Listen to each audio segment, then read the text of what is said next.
कुछ वाकयात और कुछ बातें इतनी हैरानकुन होती हैं कि उन पर यकीन करना मुश्किल हो जाता है। लेकिन इंसानी तारीख ऐसे ही भयानक मगर सच्चे वाकयात से भरी पड़ी है जिनको सुनकर आदमी के रोंगटे खड़े हो जाएं। आज की वीडियो में हम आपको तारीख से ऐसी ही 5 सच्ची मगर चौंका देने वाली कहानियां सुनाने जा रहे हैं जो शायद इससे पहले आपने कभी नहीं सुनी होंगी। अगर आप इस तरह की कहानियां सुनना चाहते हैं तो हमारे चैनल ड्रीम डिकोड को लाइक और सब्सक्राइब करना बिल्कुल मत भूलिए।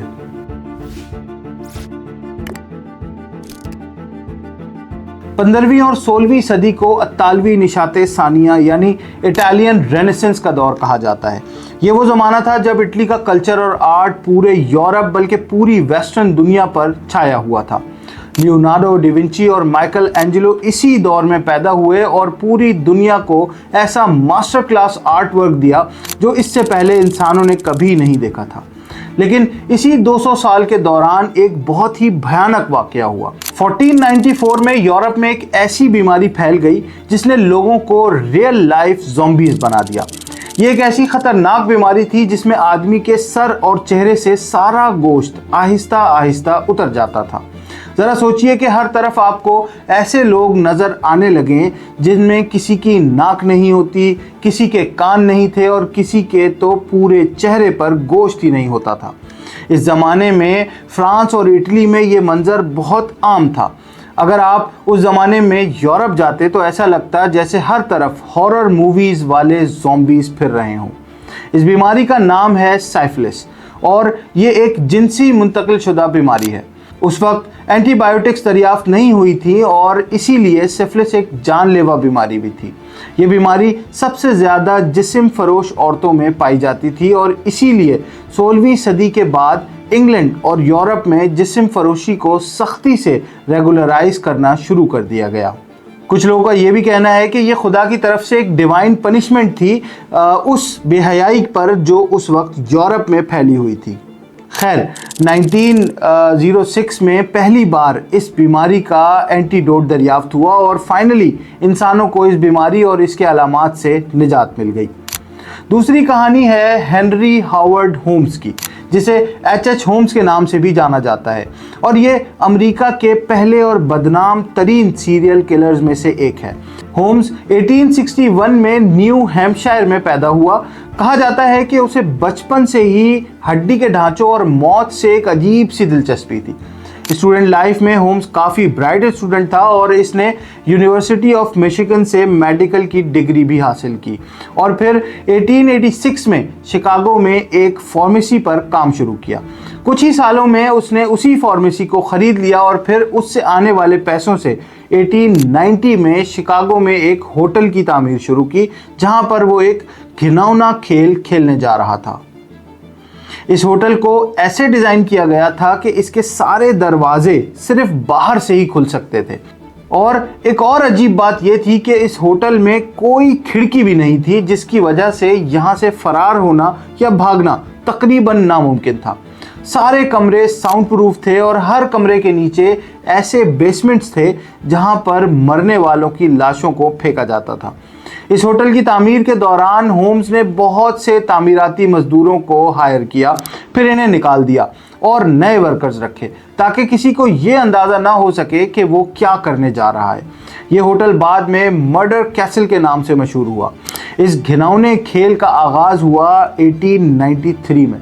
असल में 1893 में शिकागो में एक बहुत बड़ा एग्जीबिशन होना था जिसमें पूरे अमेरिका से बड़ी तादाद में लोग और ख़ासकर नौजवान लड़कियां आना थीं। होम्स ने बड़े बड़े अखबारात में अपने होटल के इश्तिहारात छपवाए ताकि आने वाले सयाह इसे रेंट पर ले सकें।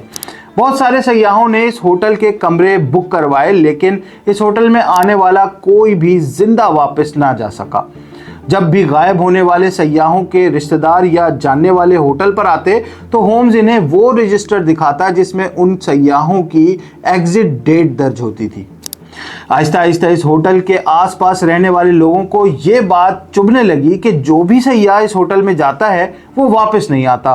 तकरीबन 200 लोग इसी तरह गायब हो गए। अब पुलिस को भी शक होना शुरू हो गया कि कुछ तो गड़बड़ है। फिर 1894 में तकरीबन 150 लोगों के गायब होने के बाद पुलिस ने होम्स को गिरफ्तार कर लिया और उसने अपने सारे गुनाहों का एतराफ़ भी कर लिया।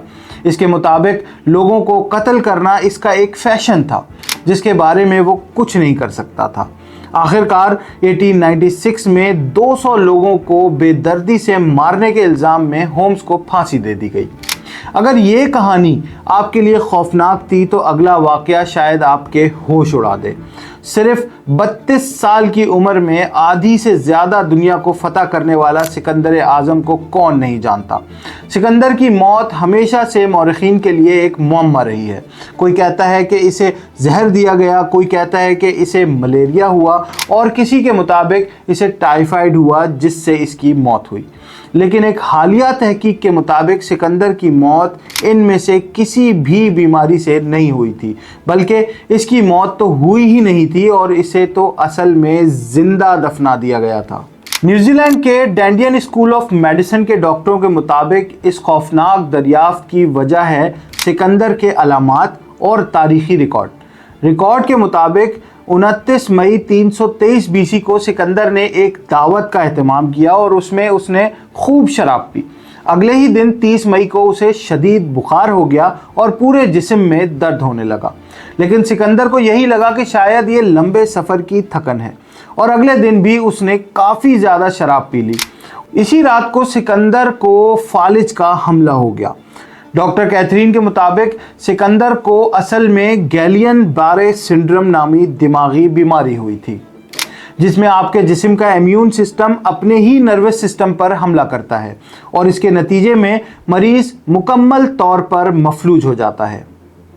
ये फालिज इतना सख्त होता है कि मरीज़ की सांस बहुत आहिस्ता हो जाती है और ये पता लगाना मुश्किल होता है कि आदमी ज़िंदा भी है या नहीं, क्योंकि उस ज़माने में डॉक्टर्स नब्ज़ चेक नहीं करते थे बल्कि सांस के चलने या ना चलने से ज़िंदगी और मौत का फैसला करते थे। ये बीमारी आज भी हर 1 लाख में से एक आदमी को होती है। तो डॉक्टर कैथरीन के मुताबिक सिकंदर की मौत की असल वजह यही थी। कहा जाता है कि सिकंदर को असल में फालिज हुआ था, मगर जब उसके साथियों ने देखा कि कई दिन गुजरने के बावजूद उसके जिस्म में कोई हरकत नहीं तो उन्होंने उसे मुर्दा समझा और ज़िंदा ही दफन कर दिया। तो दुनिया के सबसे ताकतवर जर्नेल को जब दफनाया गया तो वो मरा नहीं था बल्कि शायद ज़िंदा था। चौथी कहानी है रोमन शहर पोम्पी की, जो किसी ज़माने में इस ज़मीन की अजीम तरीन तहजीबों में से एक था। लेकिन ये शहर मशहूर है उस हादसे की वजह से जो 79 ईस्वी में हुआ था, जब अगस्त की एक दोपहर को ये पूरा शहर माउंट वेसुवियस से आने वाले लावे और राख में दबकर तारीख में गुम हो गया। सिर्फ 12 घंटे में 16,000 के करीब लोग दम घुटने की वजह से मारे गए।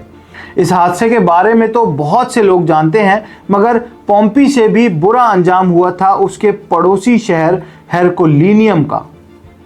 हेरकुलिनियम उस ज़माने में अमीर रोमन लोगों के लिए एक पिकनिक स्पॉट था, जहां वो अय्याशी, शराबनोशी और जिस्म फरोशी के लिए वक्त गुजारने आते थे। पोम्पी से सिर्फ 11 मील दूर हेरकुलिनियम भी माउंट वेसुवियस से आने वाली वोल्केनिक ऐश के नीचे दब गया। मगर इससे भी ज़्यादा भयानक चीज़ ये हुई कि पूरा शहर पायरोक्लास्टिक फ्लो का भी निशाना बन गया। पायरोक्लास्टिक फ्लो असल में उस गैस को कहते हैं जो आतिशफिशा के फटने से निकलती है। इसकी रफ्तार 450 मील तक होती है और इसका दर्जा हरारत तकरीबन 1000 डिग्री तक होता है। ये गैस इतनी गर्म होती है कि इसकी जद में आने वाली हर चीज़ चंद सेकंड में ही पिघल जाती है। ऐसा ही कुछ हुआ हेरकुलिनियम में रहने वालों के साथ। इस गैस की वजह से सिर्फ चंद सेकंड्स में लोगों की खाल हकीकतन उबल गई और उनके दिमाग और खोपड़ियां फट गईं। इतना खौफनाक मंजर शायद ही तारीख में कभी देखा गया हो। और हेरकुलिनियम में मरने वाले कई लोगों की लाशें 18वीं सदी में दरियाफ्त हुई। आज भी इन लाशों को देखकर ऐसा लगता है कि ये हादसा इतना अचानक था कि शायद लोगों को भागने के लिए चंद सेकंड्स भी नहीं मिले। और आज की वीडियो की आखिरी कहानी है नानकिंग में होने वाले कत्लेआम की। ये वाक़या है 13 दिसंबर 1937 का, जब जापानी फ़ौज ने चीन के उस वक्त के दारुल हुकूमत नानकिंग पर कब्जा कर लिया। अगले 6 हफ्तों में तकरीबन 3 लाख चीनी शहरियों को बुरी तरह कत्ल किया गया। मरने वालों में बूढ़े, बच्चे और औरतें भी शामिल थीं। इस वाक़े को रेप ऑफ नानकिंग भी कहा जाता है, क्योंकि मशहूर है कि जापानी फौजियों ने मरने से पहले औरतों और कम उम्र बच्चों को भी रेप किया। ये इस कदर डिस्टर्बिंग और भयानक वाक़या है कि तारीख में इसकी मिसाल नहीं मिलती। कभी कभी यकीन नहीं आता कि ताकत और इंतकाम के नशे में इंसान किस हद तक गिर जाते हैं। दोस्तों, ये तो सिर्फ चंद वाक़यात थे जिन्हें हमने तारीख में से चुना है। अभी तो ऐसी बहुत सी कहानियाँ और राज हैं जिन पर से हमें पर्दा उठाना है। अगर आपको ये वीडियो अच्छी लगी तो इसे लाइक और चैनल को सब्सक्राइब ज़रूर कर लें और बेल आइकन ज़रूर दबा दें ताकि आने वाली भी तमाम दिलचस्प वीडियोस के नोटिफिकेशंस आपको मिलते रहें। अब अपने दोस्त सोहेब को इजाज़त दें। मिलते हैं एक और नई वीडियो के साथ बहुत जल्द। अल्लाह हाफिज़।